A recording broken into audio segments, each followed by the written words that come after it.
Sino ba ang Best Fighter of the Year 2023? At ang laban ng ating pambato ngayong January 26. Yan ang ating boxing news for today, mga idol. Hindi na nga matapos ang mga bangayan kung sino ba talaga ang number 1 sa sport ng suntukan.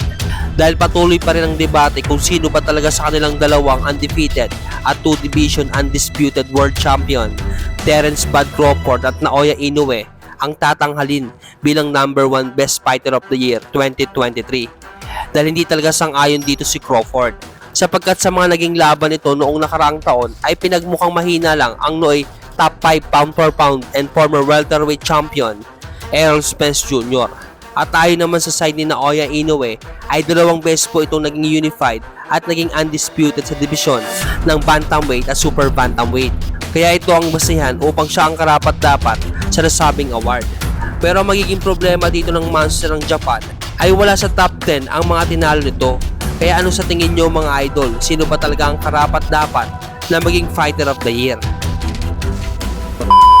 Sa kabilang banda naman mga idol, tuloy na nga ang bakbakang Froilan Saludar versus Kita Kurihara para depensan sa unang pagkakataon ang hawak ng Pinoy na Oriental and Pacific Federation Bantamweight title belt sa January 26 sa Cebu City. At kung matatandaan ay tinalo na po ito ng Pinoy via technical knockout sa loob lamang ng round 1. Yan lang po muna ang boxing news natin for today mga idol.